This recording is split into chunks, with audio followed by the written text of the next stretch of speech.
Bismillahirrahmanirrahim. Assalamualaikum warahmatullahi wabarakatuh. Alhamdulillahi rabbil alamin. Wassalatu wassalamu ala sayyidina Muhammadin ashrafil anbiya'i wal mursalin. Sayyidina Muhammadin wa ala alihi wa sahbihi ajma'in. Assalamualaikum warahmatullahi wabarakatuh. Kepada bakal-bakal haji musim haji 1444 Hijrah 2023 Masihi yang dirahmati oleh Allah Subhanahu wa taala sekalian. Alhamdulillah, pada hari ini saya Haji Muhammad Norbin bin Kasim selaku pengurus besar operasi domestik di Jabatan Haji Tabung Haji ingin berkongsi maklumat berkaitan dengan taklimat pengurusan haji bagi musim haji 1444 Hijrah 2023 Masihi. Tuan-tuan perempuan yang dirahmati Allah sekalian, untuk ambil keberkatan, mari sama-sama kita laungkan talbih kalimah tauhid. Labbaik Allahumma labbaik, labbaik la syarika laka labbaik, innal hamda wan ni'mata laka wal mulk la syarika lak. Alhamdulillah. Tuan-tuan perempuan yang dirahmati Allah sekalian, mudah-mudahan semua dalam keadaan sihat walafiat. Pada slot pengurusan taklimat pengurusan haji kali ini, insya-Allah saya akan berkongsi dengan tuan-tuan perempuan beberapa tajuk penting, iaitu melibatkan tarikh-tarikh penting berkaitan dengan operasi haji pada tahun ini. Seterusnya maklumat berkaitan kos bayaran haji, aspek pengurusan diri, persiapan berangkat ke Tanah Suci, perkhidmatan di Arab Saudi, aspek kendiri, menjaga diri sendiri, dan juga beberapa info penting lain berkaitan dengan urusan haji. Ini adalah merupakan tarikh-tarikh penting dalam operasi haji pada tahun ini, iaitu pertamanya wukuf pada tahun ini insya-Allah pada 9 Zulhijjah 1444 Hijrah bersamaan dengan 27 Jun 2023.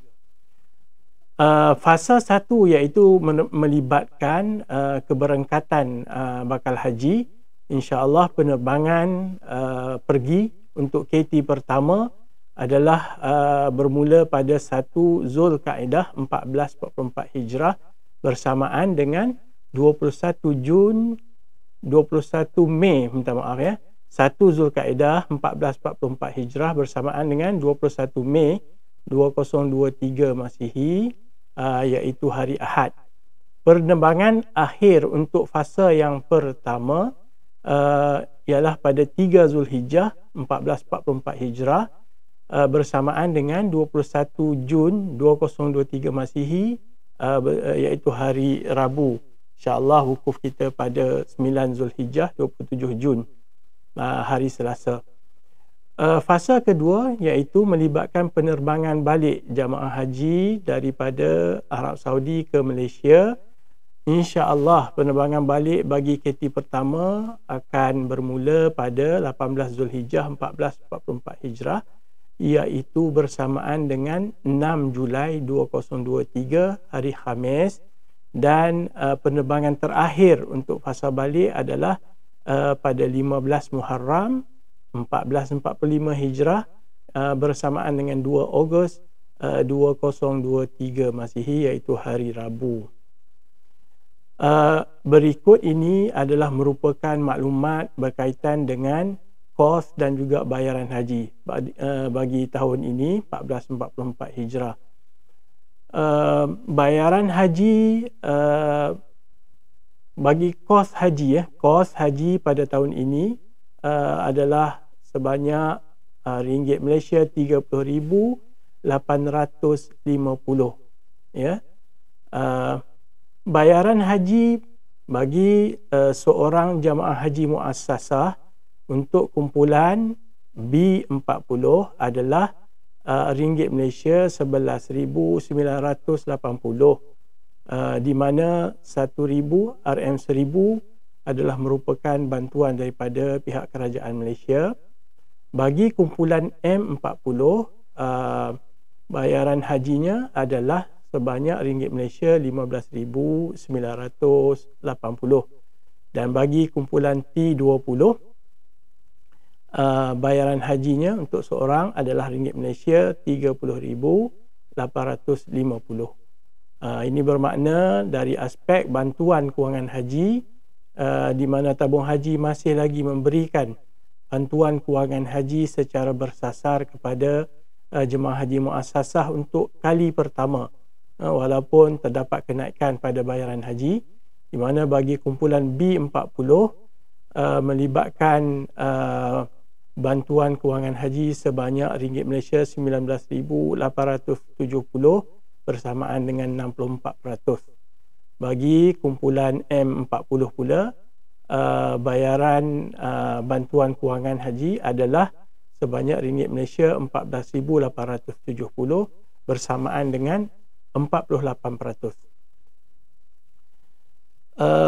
Kos dan juga bayaran haji pada tahun ini dari segi pecahan perbelanjaannya, kita lihat di sini ia melibatkan 70% bayaran berkaitan dengan penginapan dan penerbangan charter haji, dan 30% bayaran yang melibatkan perkhidmatan di Arab Saudi. So kalau kita tengok komponen kos dia, ya,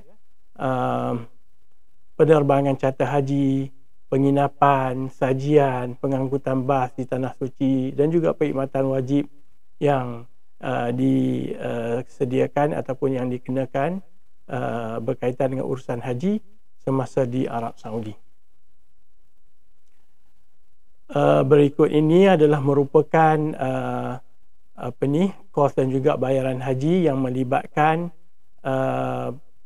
anak syarikat tabung haji, tabung haji Travel and Services, dan juga pengelola jemaah haji, iaitu syarikat-syarikat yang telah dilesenkan oleh tabung haji untuk mengendalikan pakej-pakej haji. Kita namakan dia sebagai pengelola jemaah haji, ya. Jadi kos dan juga kos yang berkenaan melibatkan syarikat sama ada THTS dan PJH ditentukan oleh pihak syarikat sendiri.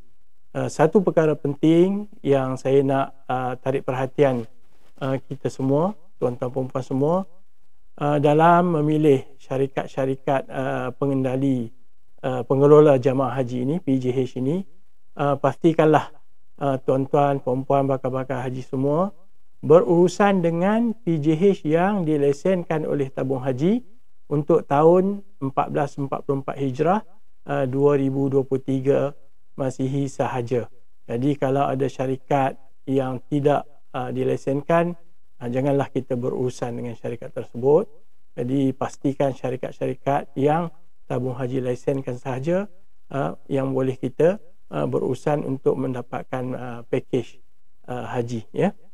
Jadi tuan-tuan perempuan boleh berurusan teruslah dengan syarikat-syarikat tersebut kalau ikut sebagaimana yang dipaparkan dalam slide ini, sama ada tabung haji Travel, Wira Sarjana, Andalusia, Raiha, Az-Zuha, dan lain-lain lagi lah. Kesemuanya ada 22 syarikat yang telah diluluskan lesennya oleh tabung haji. Seterusnya, tuan-tuan perempuan sekalian, kita pergi pula kepada tajuk persiapan diri. Saya percaya tuan-tuan perempuan sekalian sekarang ni telah pun bersiap sedia menguruskan persiapan untuk ke Tanah Suci yang telah terpilih, ya, yang telah mendapat tawaran dan juga menerima tawaran haji.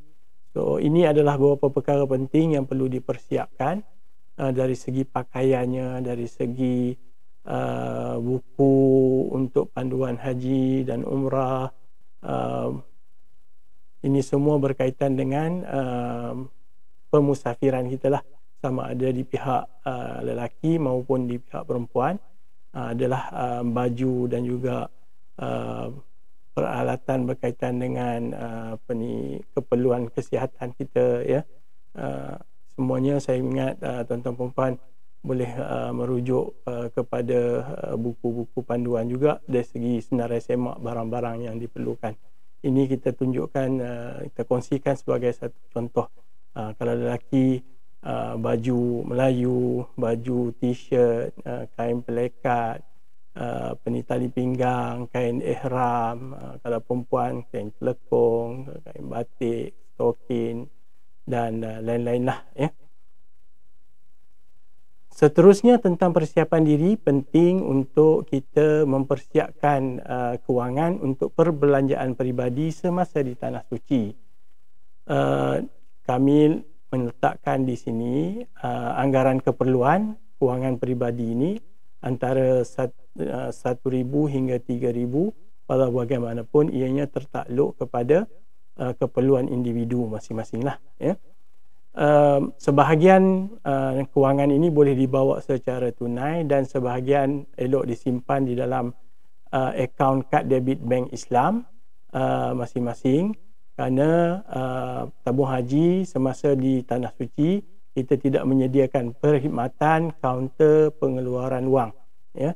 Jadi tuan-tuan perempuan boleh mempersiapkan dari segi kewangan ni, sama ada bawa wang tunai tapi tidak perlu terlalu banyak untuk keselamatan, dan yang lain untuk keperluan tambahan boleh simpan di akaun bank Islam, dapatkan kad debit bank Islam. Bila perlukan untuk perbelanjaan di sana, boleh keluarkan menggunakan kad debit bank Islam. Seterusnya tuan-tuan perempuan, berkaitan persiapan diri juga tentang bayaran dam dan kurban, yang mana ianya boleh dilakukan melalui aplikasi tijari, ataupun tuan-tuan perempuan boleh juga berurusan untuk bayaran dam dan kurban ini di pejabat tabung haji cawangan sebelum berangkat ke Tanah Suci, ya. Jadi untuk makluman bersama, harga dam, ya, pada tahun ini adalah ringgit Malaysia 725 bersamaan dengan Saudi Rial 580. Dan untuk korban pula harganya ialah ringgit Malaysia 900 bersamaan dengan Saudi Rial 720. Tempoh perkhidmatan ini, ya, di tanah air daripada 17 April hingga 22 Jun 2023, di mana ianya akan dilaksanakan secara debit account dan juga secara tunai.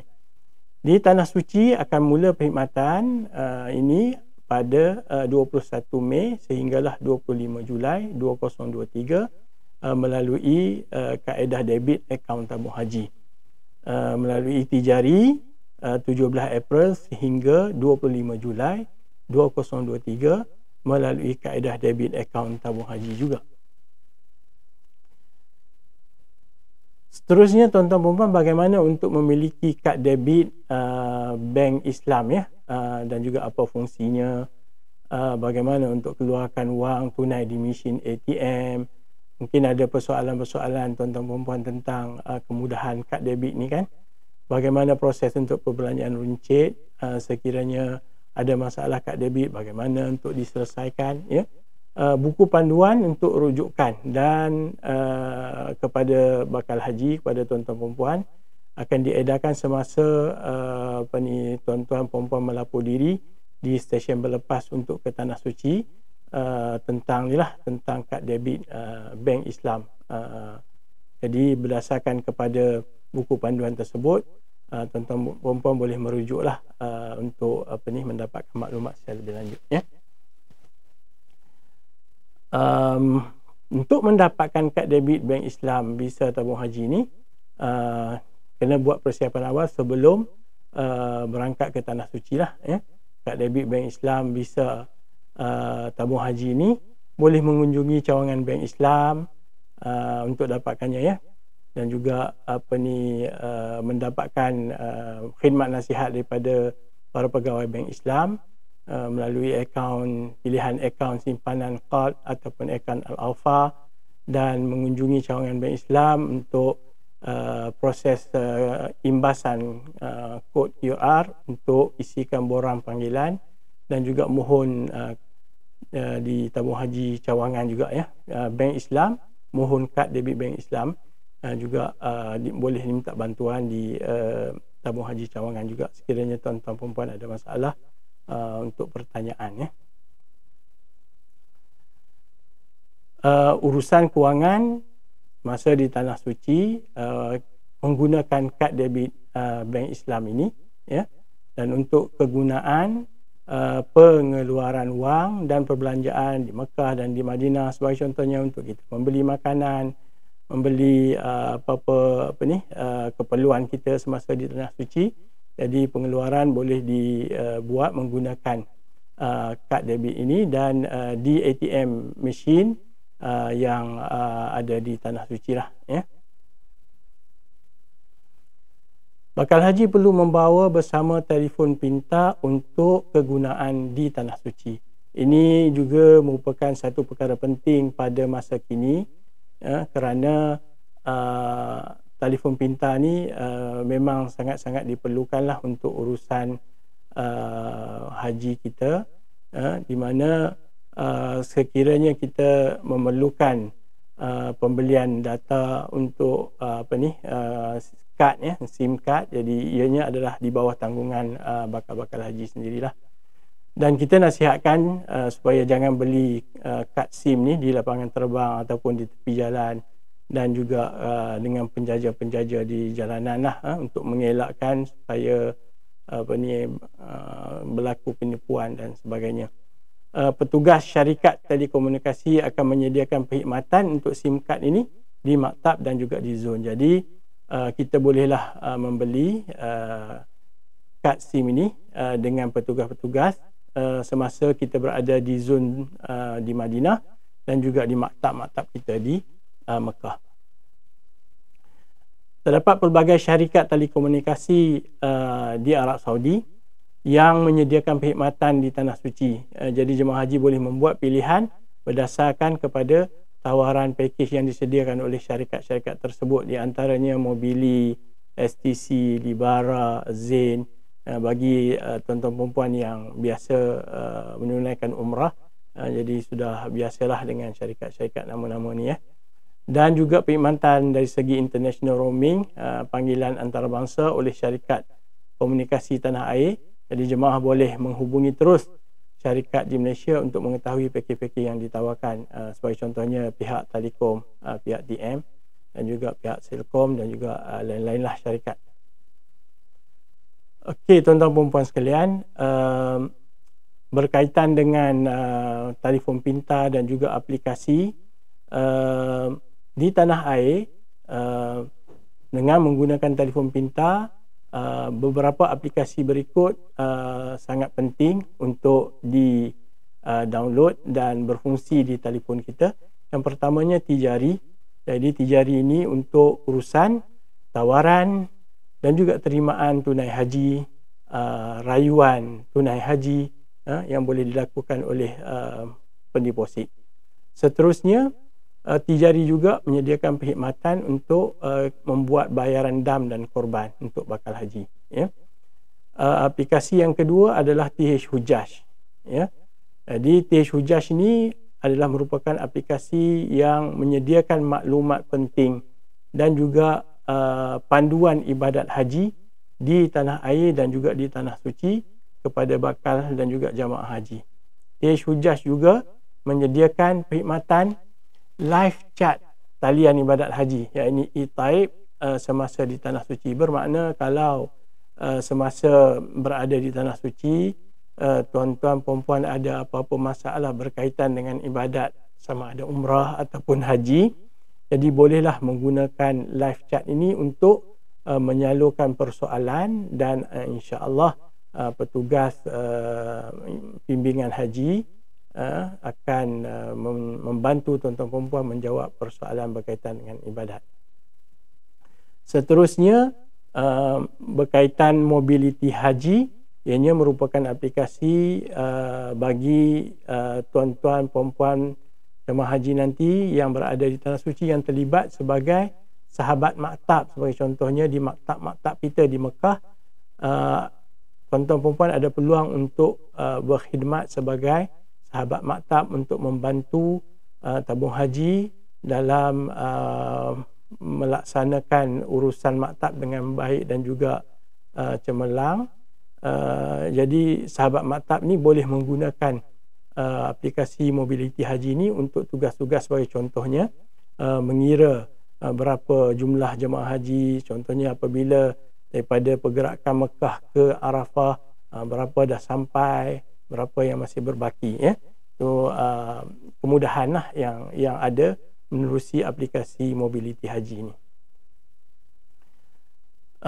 TH Hujaj ini juga boleh diuruskan muat turunnya dan dengan menggunakan Google Play dan juga iOS, ya. Jadi kita boleh dapatkan panduan muat turun dan juga log masuk melalui Google Play dan juga iOS, ya. Seterusnya TH Hujaj juga kalau mungkin ada pertanyaan-pertanyaan daripada tuan-tuan perempuan, apa maknanya aplikasi, apa maksud aplikasi TH Hujaj ini, bagaimana untuk muat turun, ianya boleh kita muat turun melalui Google Play dan juga App Store, ya. Seterusnya apa kepentingan dia, kerana TH Hujaj ini dia menyediakan maklumat-maklumat penting untuk perjalanan kita dan juga semasa kita berada di Tanah Suci nanti, dan oleh sebab itu perlulah kita mempunyai dan juga membawa telefon pintar kita, dan untuk nak dapatkan SIM card dan juga nak aktifkan tu boleh dapatkan di pejabat zon dan juga pejabat maktab lah, ya. TH Hujaj ini bagaimana yang saya sebutkan di awal tadi, boleh dimuat turun selepas kita menjawab tawaran tunai haji dan boleh diakses selepas 1 jam, ya. TH Hujaj, sekali lagi saya ulang, boleh dimuat turun selepas menjawab tawaran tunai haji dan boleh diakses selepas 1 jam, ya. Jadi apa kandungan utama TH Hujaj ini? Yang pertamanya, TH Hujaj menyediakan maklumat-maklumat terkini berkaitan dengan urusan haji, dan yang keduanya ia juga menyediakan kemudahan e-Tariq, iaitu live chat soal jawab ibadat haji semasa berada di Tanah Suci. Seterusnya ia juga menyediakan maklumat jadual pergerakan aktiviti semasa haji, countdown tarikh-tarikh penting, carian nombor telefon dan lokasi-lokasi penting, dan seterusnya panduan dan rujukan berkaitan dengan ibadat haji. Jadi penting dan juga ianya sangat membantu kepada kita jemaah haji untuk membantu kita dalam menguruskan keperluan kita semasa berada di Tanah Suci, dan termasuk juga maklumat-maklumat tarikh-tarikh penting untuk perjalanan haji kita, ya.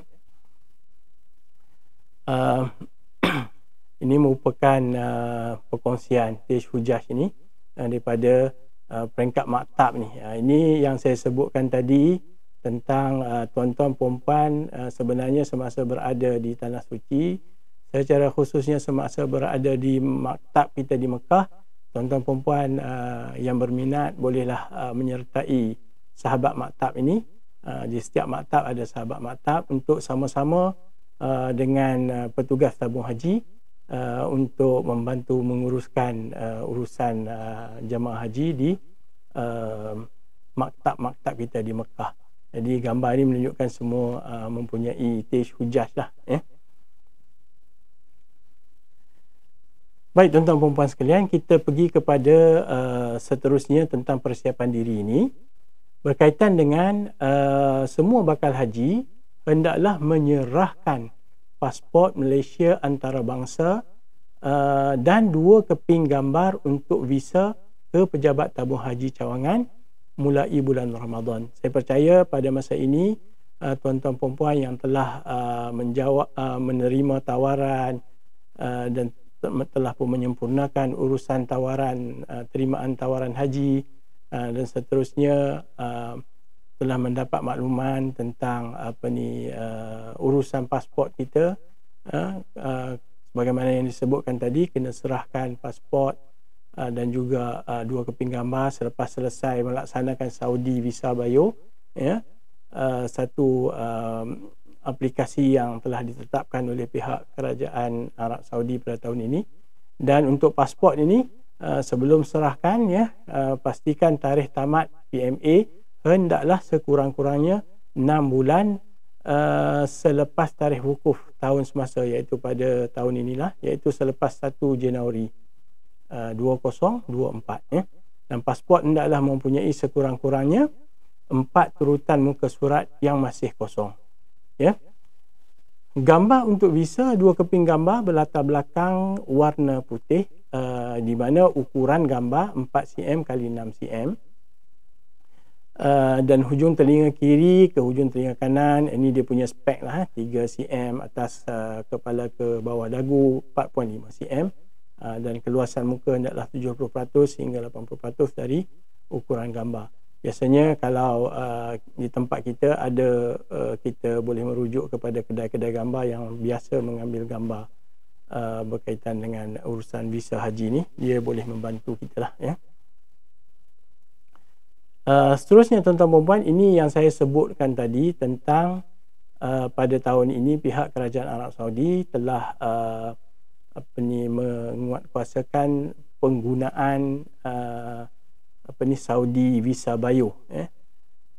Pada 29 Mac 2022, kerajaan Saudi telah melancarkan aplikasi biometrik Saudi Visa Bio, ya, untuk memudahkan pendaftaran jemaah haji dan umrah dari Malaysia, selain memendekkan tempoh prosedur kemasukan ke Tanah Suci, ya. Ini satu usaha penambahbaikan daripada pihak kerajaan Arab Saudi.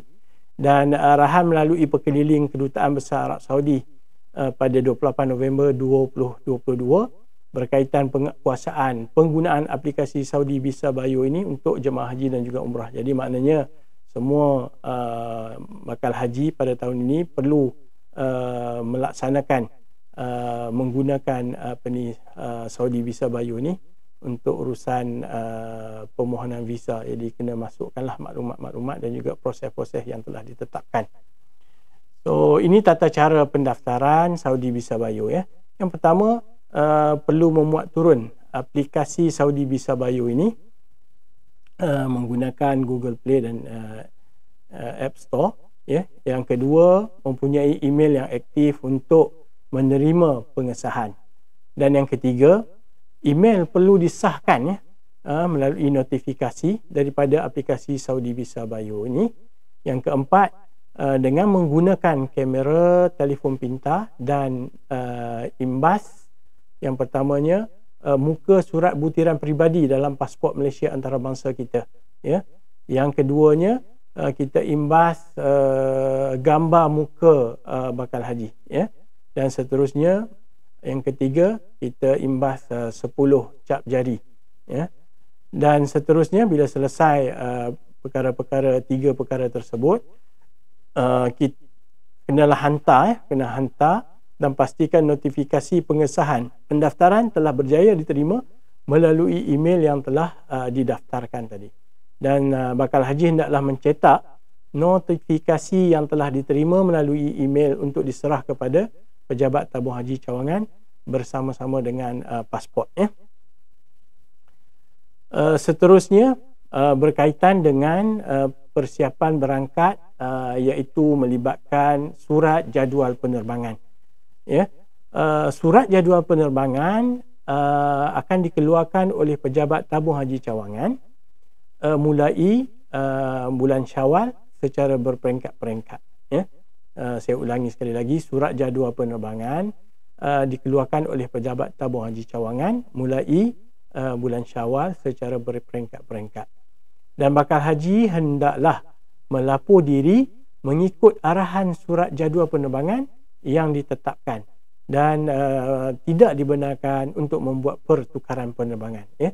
Sekali lagi saya ulang, bakal haji hendaklah melapor diri mengikut arahan surat jadual penerbangan yang ditetapkan dan tidak dibenarkan membuat pertukaran penerbangan. Ya. Ini persiapan berangkat. Ya.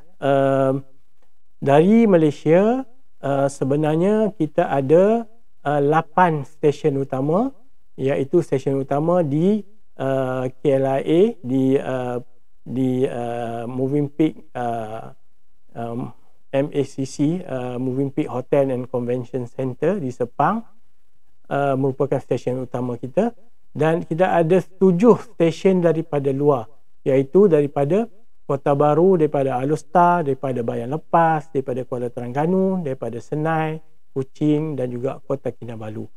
Penerbangan 7 penerbangan daripada stesen luar ini akan membawa bakal haji ke KLIA, dan bakal haji daripada KLIA di Moving Peak, ya, di Sepang akan dibawa dan dijumpakan di KLIA, ya.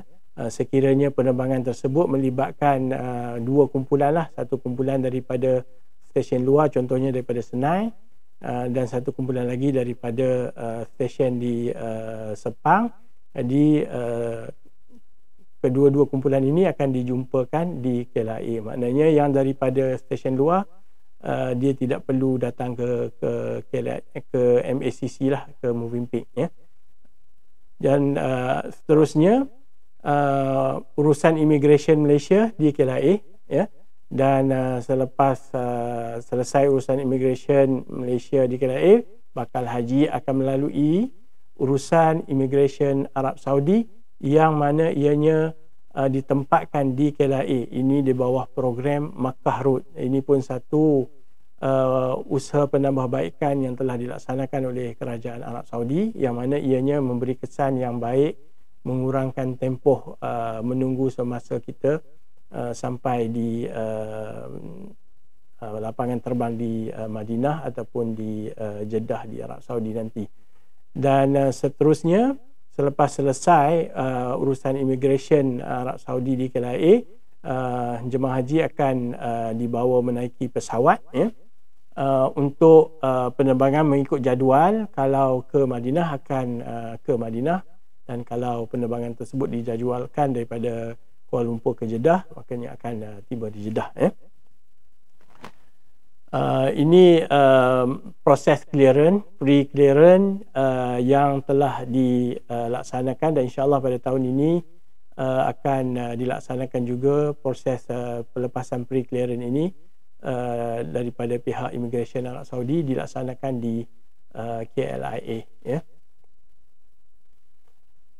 Okey, tuan-tuan dan puan sekalian, laluan proses pergerakan jemaah haji kita tengok tadi, daripada Moving Peak, proses lapor diri, proses urusan bagasi, urusan seterusnya urusan boarding pass, pasport, dan seterusnya diberikan taklimat untuk yang melapor diri di Moving Peak.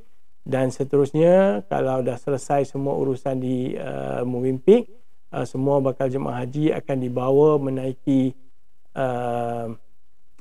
bas ke KLIA, dan di KLIA akan melalui proses body check-in, seterusnya proses immigration Malaysia, proses immigration Arab Saudi, dan proses boarding menaiki pesawat. Kalau daripada stesen luar, maknanya daripada stesen luar akan terus di KLIA dan juga melalui proses yang sama juga, ya. Serahan pasport akan dilaksanakan di C17 di KLIA, maknanya mereka tidak perlu datang ke Moving Peak, dan seterusnya akan melalui juga proses immigration Malaysia, immigration Saudi, dan seterusnya proses boarding. Tuan-tuan dan puan, ini tentang proses semasa ketibaan kita di Arab Saudi. Apabila yang pertamanya kapal mendarat di lapangan terbang, sama ada di lapangan terbang di Madinah ataupun lapangan terbang di Jeddah.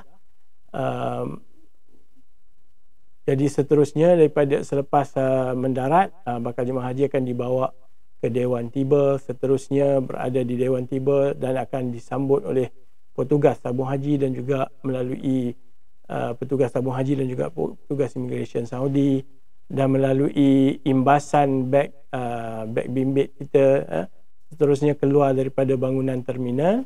Dan yang ketujuh, pasport akan diserahkan, bakal haji akan serahkan pasport masing-masing kepada petugas tabung haji ataupun petugas wukala daripada Arab Saudi. Dan yang ke-8, bakal haji akan menaiki bas kalau daripada lapangan terbang Madinah ke hotel-hotel kita di Madinah, kalau di Jeddah berangkat ke Mekah lah, ya. Bagasi tuan-tuan perempuan akan dihantar terus ke bangunan penginapan masing-masing, ya. Okay, ini perkhidmatan di Madinah, ya.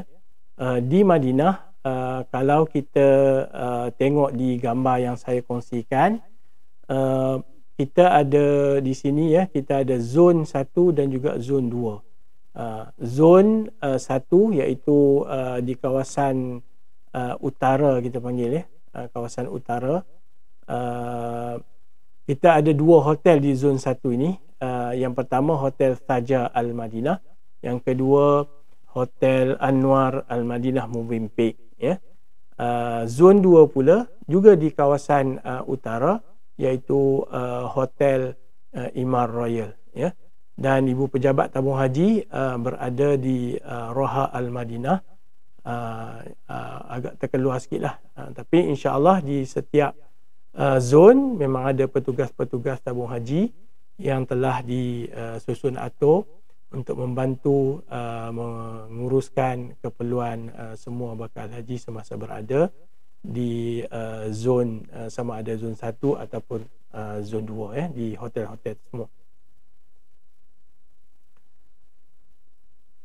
Okey, di Mekah tuan-tuan perempuan, selepas tuan-tuan perempuan selesai urusan di Madinah, ziarah dalam, ziarah luar, ya. So tuan-tuan perempuan akan berangkat ke Mekah, dan di Mekah perkhidmatan di Mekah kita ada zon juga, dan juga ada maktab-maktab lah yang telah disusun atur oleh tabung haji. Maktab ataupun bangunan hotel kita di sekitar Masjidil Haram, kalau kita tengok di sini, kita ada 4 zon utama, zon A, zon B, C dan D. Kalau zon A ini di kawasan Syekh Amir Sulaimaniyah, ada 3 hotel utama, iaitu Hotel Abraj Al-Janadriyah, Qasr Al-Janadriyah dan Masad Al-Badaya, ya. Dia 3 hotel di kawasan itu. Seterusnya ke zon B di Ajiat Masafi, ada 3 hotel juga, Zuwar Al-Bait, Jawharat Al-Bait dan juga Fajar Al-Badi' 2. Ya, ada 3 hotel di kawasan Ajiat Masafi. Di zon C di Hafair, Diyar Al-Sa'ad dan juga Rihab Al-Janadriyah, ada 2 hotel. Dan zon D di kawasan Misfalah, kita ada Hotel Lamp Premium, Hotel Al-Fajr Al-Badai, Manal Ashru dan Radah Ashru. Ya, kita ada 4 bangunan hotel di sini. Jadi maknanya ada di sekeliling Masjidil Haram ini ada di 4 zon utama, di maktab-maktab, bangunan-bangunan hotel yang menempatkan jemaah haji, ya. So di setiap zon, ya, kalau di Madinah, jemaah haji ditempatkan di 3 bangunan penginapan di Madinah, sebagaimana yang saya sebutkan di awal tadi. So di setiap zon, petugas tabung haji akan ada pengurus zon, kemudian ada penolong pengurus zon, petugas zon, pembimbing ibadat haji, pegawai perubatan, petugas perubatan, pembantu petugas haji. Jadi inilah para petugas tabung haji yang akan ditempatkan di zon di Madinah, yang akan membantu tuan-tuan perempuan memastikan perjalanan ibadat, memastikan program-program semasa berada di Madinah dapat berjalan dengan baik, ya, insya-Allah. Aktiviti yang dilakukan oleh jemaah haji sepanjang berada di Madinah, inilah antara aktiviti utama. Yang pertama, hari yang pertama ketibaan di Madinah. Hari yang kedua, ziarah makam Rasulullah SAW di Masjid An-Nabawi dan juga salat berjemaah di Masjid An-Nabawi. Hari yang ketiga, ziarah tempat bersejarah di Madinah. Ya, ni ziarah luar lah. Yang tadi kita panggil ziarah dalam masjid. Ini ziarah luar. Tempat-tempat bersejarah di Madinah. Hari yang keempat, ceramah kelebihan Madinah. Hari kelima, ceramah persediaan umrah dan kemabruran haji. Dan seterusnya hari yang keenam, ziarah wada. Ziarah untuk akhir lah. Ziarah untuk meninggalkan, selepas ini kita akan meninggalkan Madinah. Jemaah haji untuk tabung haji menyediakan bilik penginapan, dan jemaah haji lelaki perempuan diatur bilik secara berasingan. Maknanya lelaki bilik lain, perempuan bilik lain lah. Dan penginapan ini terletak lebih kurang 500 meter dari dataran Masjid Nabawi di Madinah. Terletak lebih kurang 1000 meter dari dataran masjid di Masjidil Haram di Makkah. Muatan satu bangunan antara 1000 ke 7000 jemaah. Ini bangunan bangunan hotel yang disewa oleh tabung haji. Seterusnya bilik ada kemudahan berhawa dingin, dan 4 hingga 8 jemaah sebilik mengikut muatan muatan bilik lah, ya. Seterusnya perkhidmatan semasa di tanah suci juga, ya. Sajian makan tengah hari dan makan malam sahaja disediakan oleh tabung haji dan diedarkan di bangunan penginapan jemaah haji di Mekah dan juga di Madinah, ya.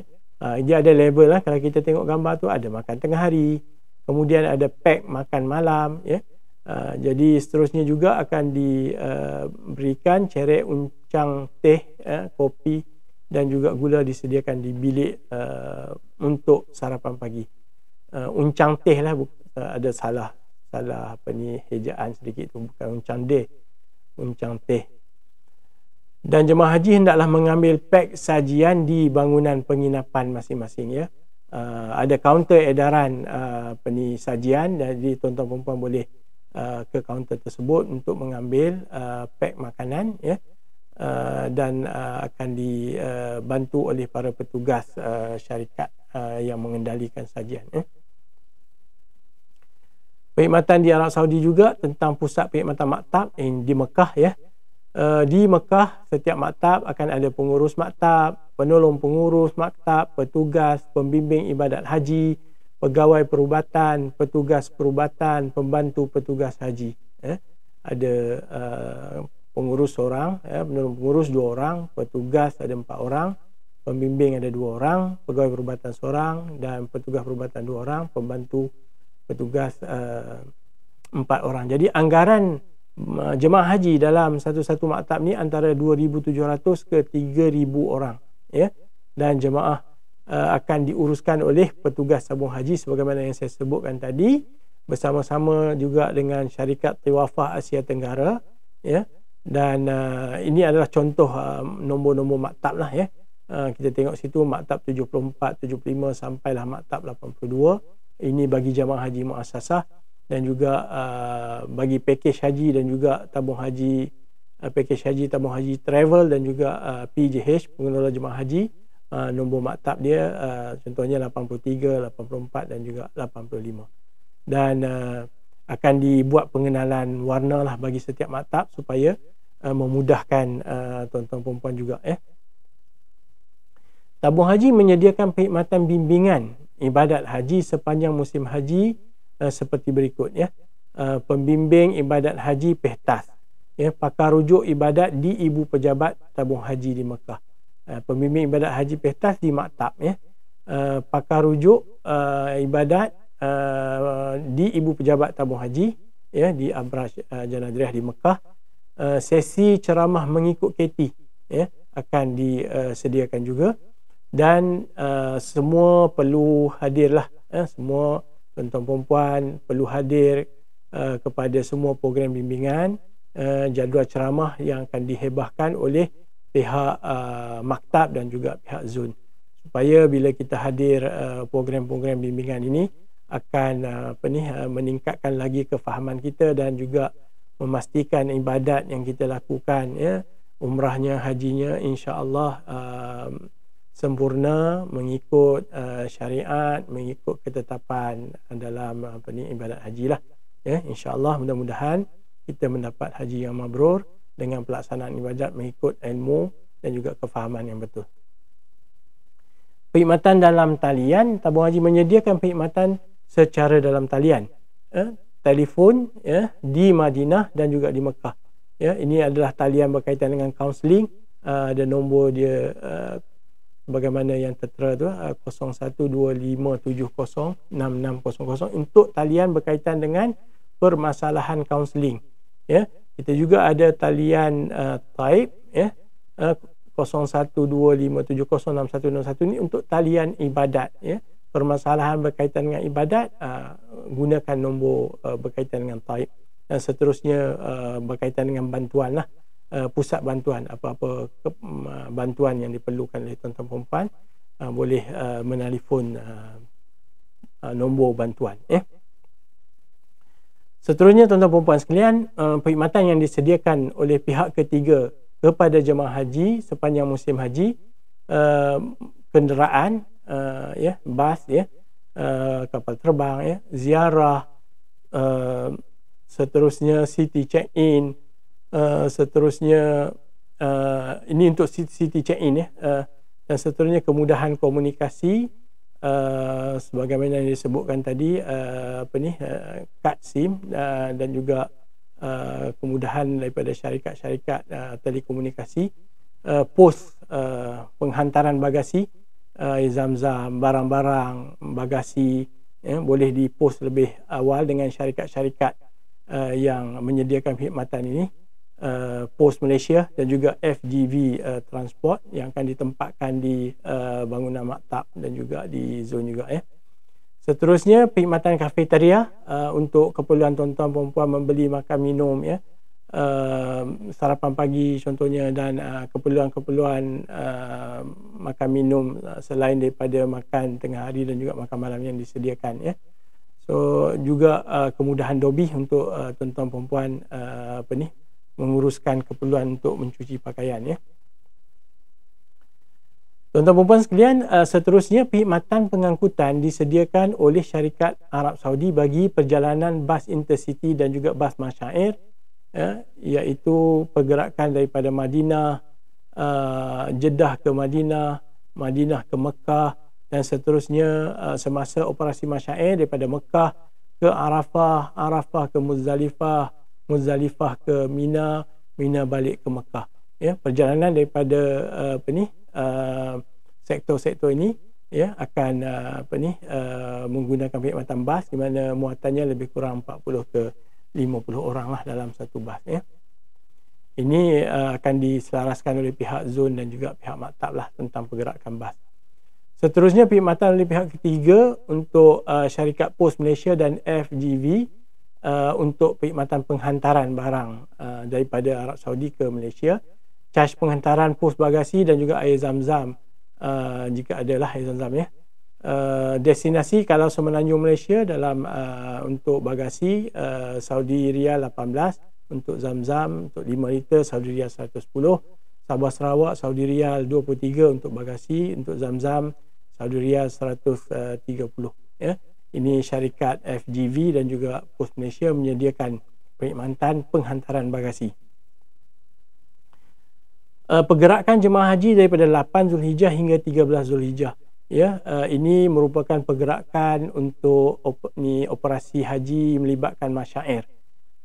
Pada 8 Zulhijjah, semua jemaah haji, semua jemaah haji akan berada di Mekah dan akan diuruskan pergerakannya ke Arafah, kerana kita nak berwukuf di Arafah dan juga menyempurnakan ibadat haji kita. So daripada Arafah seterusnya kita akan bergerak pula ke Muzdalifah. Arafah daripada Mekah ke Arafah 8 Zulhijjah, daripada Arafah ke Muzdalifah pada 9 Zulhijjah, biasanya bermula pada waktu maghrib, dan di Muzdalifah bermabit di sana selepas tengah malam pada 10 Zulhijjah, akan mula bergerak daripada Muzdalifah ke Mina di Mina akan berada di Mina daripada 10 hingga 13 Zulhijjah, dan selepas itu pada 13 Zulhijjah yang buat nafar tani, kalau yang buat nafar awal 12 Zulhijjah akan mula bergerak ke Mekah. Ya, ada dua pergerakan lah daripada Mina ke Mekah ni. Ada kumpulan jemaah haji yang telah diselaraskan, yang akan diselaraskan oleh Abu Haji, bergerak nafar awal 12 Zulhijjah dan nafar tani pada 13 Zulhijjah. Semasa di Arafah, jemaah haji akan diuruskan untuk memasuki kemah mengikut maktab masing-masing. Ya, kita kena bersiap sedia bahawa daripada kita berada di hotel di Madinah, di Mekah, apabila masuk Masyair, Arafah, Muzdalifah, Mina ni, kita duduk di bawah di dalam kemah-kemah yang disediakan. Ya. Jadi ada sedikit cabaran dari segi keselesaan, ya, dari segi perkongsian kemudahan. Jadi sama-sama kita siapkan minda kita bahawa kita berada di Masyair, Arafah, Muzdalifah, Mina ni dengan situasi yang bersesak dan juga tidaklah sebagaimana kita berada di hotel, ya. Seterusnya akan disediakan urusan makan minum di sana, ceramah, solat berjamaah, wukuf dan khutbah di Arafah pada 9 Zulhijjah. Seterusnya taklimat-taklimat dan juga pergerakan ke Muzdalifah pada 9 dan 10 Zulhijjah, ya. Di Muzdalifah dan juga Mina ada Maghrib 9 Zulhijjah sehinggalah semuanya selesai, akan berkumpul di Muzdalifah mengikut maktab masing-masing, ya. Biasanya 9 Zulhijjah selepas bermula Maghrib tu akan mula pergerakan bas-bas jemaah haji mengikut maktab daripada Arafah ke Muzdalifah. Dan di Muzdalifah tuan-tuan perempuan akan bermabit dan juga mengutip anak batu. Seterusnya beratur menaiki bas ke Mina apabila tuan-tuan perempuan menerima arahan ataupun menerima pemberitahuan daripada peringkat maktab masing-masing untuk bergerak menaiki bas untuk memasuki kemah di Mina. Dan pada 10 hingga 13 Zulhijjah semasa di Mina untuk tuan-tuan perempuan menguruskan melontar jamrat, ya, di kawasan komplek melontar, ya. Seterusnya solat berjamaah bermalam di Mina dan juga pada 13 Zulhijjah, 12 Zulhijjah bagi yang nafar awal, 13 Zulhijjah untuk nafar tani, bergerak balik daripada Mina ke Mekah.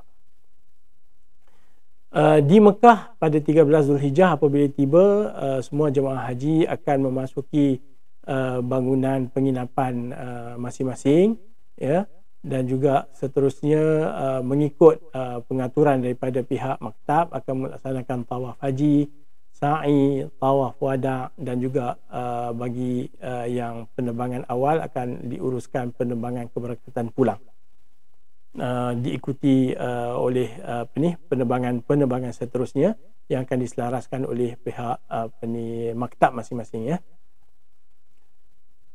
Untuk urusan keberangkatan pulang melibatkan city check-in, di mana pergerakan jemaah haji terus daripada bangunan penginapan jemaah haji.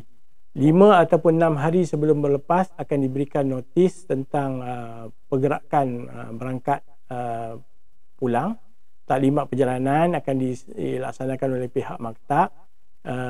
Seterusnya 3 hari untuk urusan check-in lah, untuk urusan timbang barang, ya, di Mekah dan Madinah sebelum berlepas. Penghantaran bagasi terus ke pesawat, ya, beg-beg besar tuan-tuan tu yang telah ditimbang akan dihantar terus ke pesawat, ya.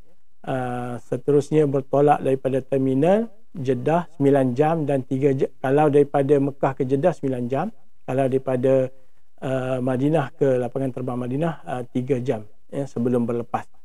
Terminal haji di Jeddah dan Madinah, jemaah akan disambut oleh petugas haji dan dibawa ke tempat rehat. Dan seterusnya apabila diberitahu oleh pihak tabung haji dan juga pihak berkuasa Arab Saudi, pihak penerbangan, pemeriksaan immigration dan juga keselamatan akan dilakukan, libatkan semua bakal haji, dan seterusnya apabila selesai akan diuruskan untuk menaiki pesawat. Pergerakan jemaah haji semasa ketibaan dan juga balik daripada Tanah Suci, daripada pihak immigration akan apabila sampai di KLIA, melalui pemeriksaan pasport oleh pihak immigration, seterusnya pengambilan barang-barang dan juga pihak custom akan membuat pemeriksaan. Seterusnya setiap jemaah haji akan menerima 5 liter air zam-zam di lapangan terbang tanah air semasa ketibaan balik di Tanah Suci. Contohnya tuan-tuan perempuan daripada Jeddah sampai ke KLIA, jadi selepas selesai barang dan juga immigration barang custom, tuan-tuan perempuan dah ambil semua barang, akan diberikan 5 liter air zam-zam untuk setiap jemaah lah, dan seterusnya bolehlah terus pulang ke pangkuan keluarga masing-masing. Biasanya waris-waris akan menunggulah kepulangan tuan-tuan perempuan di lapangan terbang ketibaan. Seterusnya tuan-tuan perempuan, tajuk berkaitan dengan kendali diri. Kita faham bahawa kita berada di Tanah Suci dalam tempoh yang lama, 40-45 hari. Jadi semasa kita berada di sana perlu untuk kita memahami dan juga melaksanakan kendali diri ini. Bermakna kita perlu berdikari. Ada 4 komponen penting lah, jati diri, baik hati, prihatin dan juga ikhlas. Kita perlu berdikari, maknanya menguruskan diri sendiri, menjaga kebersihan, kebersihan semasa, kebersihan diri kita, kebersihan di dalam bilik, kebersihan di dalam kawasan perkemahan kita semasa masyair dan juga di semua tempat yang kita lalui lah. Yang ketiganya, saling hormat menghormati sesama kita. Kita berada di Tanah Suci, dalam bilik kawan-kawan, sama-sama lelaki, sama-sama wanita, perlulah kita saling menghormati sesama kita, perlulah kita saling bantu-membantu sesama kita dan juga menasihati sesama kita, dan dengan ini akan mewujudkan suasana yang harmoni, suasana yang cukup suka semasa kita melaksanakan ibadat haji di Tanah Suci. Kasih sayang dan juga simpati. Ada kalangan kita dalam bilik kita sebagai contohnya mungkin ada kekurangan, ada yang sakit, ada demam dalam tempoh berada di sana. Jadi mereka jauh daripada keluarga. Jadi kitalah rakan-rakan sebilik yang boleh membantu sesama kita untuk meringankan beban ataupun permasalahan yang ada. Bekerjasama sudah pasti, nak menjaga kebersihan, nak menjaga bilik kita, tandas kita, perlu kerjasama, kerana kemudahan tersebut kita kongsi secara bersama. Menolong adalah satu sifat, sikap, perbuatan yang baik. Jadi insya-Allah dengan niat yang betul, niat yang ikhlas, kita tolong sahabat kita, kawan-kawan kita, sesama jemaah haji, Allah akan bagi pahala yang baik kepada kita lah. Seterusnya pemurah, di Tanah Suci ramai kita akan jumpa orang-orang yang susah. Kita boleh, kita yang ada kelebihan dari segi kewangan, mungkin boleh kita memberikan sedekah, membantu apa yang boleh kita bantu. Tabah, sabar dan cekal. Sudah pasti tuan-tuan perempuan, kita berada di satu negara yang lain daripada negara kita, dari segi cuacanya, dari segi bentuk muka buminya, dan sudah pasti ramai orang yang akan kita hadapi semasa musim haji ini. Jadi ini merupakan satu suasana yang menuntut ketabahan dan juga kesabaran dan kecekalan kita, untuk kita sama-sama menjadi tetamu Allah, dan juga menjadi dhuyufur rahman yang baik, di mana matlamat kita untuk mendapatkan haji yang mabrur. InsyaAllah perlulah tabah, sabar dan juga cekal. Hargai masa sangat perlu untuk kita menjaganya, kerana di sana dengan masa yang adalah kita nak mengisinya dengan pergi ke masjid, melaksanakan ibadat dengan sebaik-baiknya, yang wajibnya, yang sunatnya. Jadi masa yang ada tu perlu kita gunakan dengan sebaik-baiknya. Dalam masa yang sama, perlu juga kita memberi perhatian kepada aspek kesihatan kita juga, ya, kerana kita nak menunaikan ibadat haji. Jadi perlu kita pastikan kita sentiasa sihat dan juga kuat, khususnya apabila nak menghadapi masyair Arafah, Muzdalifah dan juga Mina, ya. Bertoleransi dan juga tolak ansur. Sudah pasti tuan-tuan dan puan dalam keadaan yang ramai, dalam keadaan berkongsi bilik, berkongsi kemah, berkongsi terpaksa bekerjasama dalam nak menaiki bas dan lain-lain lagi. Jadi perlu kita bertolak ansur. Mungkin kita tengok kawan-kawan rakan kita yang perlu bantuan, tidak sihat dan sebagainya, kita tolonglah bantu dan beri laluan terlebih dahulu. Seterusnya, berdisiplin semasa melaksanakan haji, ya. Kita tertakluk kepada peraturan, tertakluk kepada undang-undang yang ditetapkan oleh pihak kerajaan Arab Saudi. Jadi kita perlu mematuhilah dari segi peraturan-peraturan, sama ada di airportnya, peraturan di hotelnya, di masjidnya, ya, dan juga di masyairnya. Jadi sama-sama membantu petugas tabung haji untuk kita dapat uruskan haji dengan sebaik-baiknya, ya. Itu perkara yang sangat pentinglah, ya, tuan-tuan dan puan. Jemaah haji hendaklah menjaga kebersihan dan penjagaan kesihatan sepanjang berada di tanah suci, sebagaimana yang disebutkan tadi daripada lapangan terbang Mekah, Madinah, Arafah, Muzdalifah, Mina, dan juga di bangunan penginapan jemaah haji. Alhamdulillah, tabung haji diberi pengiktirafan kerana kita ada melaksanakan program kebersihan ini semasa, sebenarnya daripada bangunan hotel kita, seterusnya dibawa terus semasa masyair di Arafah, di Muzdalifah, di Mina, di mana kita menjaga akhlak kita. Kebersihan itu adalah sebahagian daripada iman.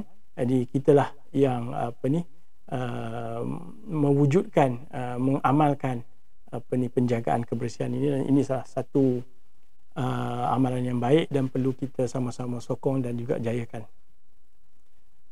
Untuk had berat bagasi, bakal haji perlu mematuhi peraturan bagasi yang ditetapkan. Had berat 30 kilo sahaja, maksimum 2 beg sahaja, ya. Keberangkatan pulang, had berat dan juga barang larangan. Had berat beg beroda yang dibenarkan masuk ke dalam pesawat adalah seperti berikut. Ini untuk beg 5 kilo sahaja, beg hand luggage kita, ya. 5 kilo sahaja. Jadi kita tidak dibenarkan untuk membawa air zam-zam, botol air zam-zam, buah kurma ni, ya, yang akan menambahkan lagi berat lah. Kalau air ni dia boleh tumpah, ya. Barang larangan dibawa di dalam pesawat, logam besi, contohnya barang-barang tajam di situ, ya. Ada screwdriver, ada plier, ada gunting, ya, yang dilarang lah. Mudah terbakar, sebagai contohnya pemetik api dan lain-lain lah yang mudah terbakar. Cecair, air zam-zam, air mineral, seterusnya lain-lain yang dilarang juga, yang bersifat senjata lah, tidak boleh dibawa dalam pesawat.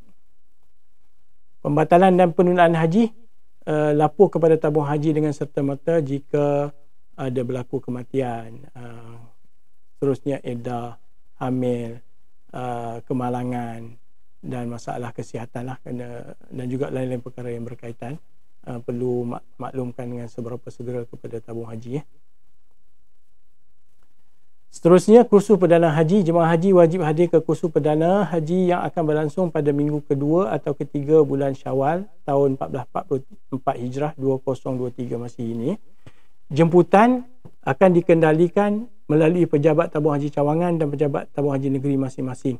Antara aktiviti yang penting dalam kursus perdana haji ini adalah taklimat operasi masyair yang melibatkan Arafah, Muzdalifah dan Mina, maklumat terkini operasi haji 1444 Hijrah, dan juga simulasi termasuk mabit, tawaf, sa'i dan juga melontar. Jadi penting untuk kita hadir sama dalam kursus haji kursus perdana haji ni ya, tuan-tuan dan puan. Tuan-tuan dan puan sekalian, saya telah berkongsi maklumat tentang pengurusan haji ni daripada persiapan sebelum berangkat, seterusnya keberangkatan di stesen-stesen, berangkat jemaah haji di tanah air, sehinggalah ketibaan kita di Madinah, di Jeddah, seterusnya urusan di Mekah, kita ada di Madinah zone, kita ada di Mekah maktab, seterusnya urusan masyair pada 8 Zulhijjah sehinggalah 13 Zulhijjah, dan seterusnya urusan keberangkatan pulang daripada Arab Saudi ke Malaysia, dan di Malaysia urusan sambutan di stesen ketibaan tuan-tuan perempuan di Malaysia. Jadi saya ucapkan ribuan terima kasih yang pertamanya kerana memberikan masa untuk berkongsi untuk sesi perkongsian saya pada hari ini. Saya doakan yang keduanya semua tuan-tuan perempuan akan dipilih oleh Allah Subhanahu Wa Taala, diberikan peluang oleh Allah Subhanahu Wa Taala untuk menjadi jamaah haji pada musim haji 1444 Hijrah 2023 Masihi ini, dan insya-Allah mudah-mudahan tuan-tuan perempuan mendapat kurniaan haji yang mabrur. Al-hajjum mabrur laisa lahul jazaa illa al-jannah. Haji mabrur tidak ada bahasan lain melainkan syurga, insya-Allah. Itu merupakan idaman kita semua. Saya mohon maaf sekiranya ada salah silap, ada terkasar bahasa, ada perkataan-perkataan yang kurang sesuai. Apa yang saya sampaikan tidak lain tidak bukan untuk kerana Allah SWT untuk membantu tuan-tuan perempuan di dalam mempersiapkan diri untuk menjadi jemaah haji yang terbaik dan dapat menyempurnakan ibadat haji dengan sempurna, ya, insya-Allah mendapat haji yang mabrur insya-Allah. Subhanakallahumma wa bihamdika asyhadu an la ilaha illa anta astaghfiruka wa atubu ilaik. Sekian, assalamualaikum warahmatullahi wabarakatuh.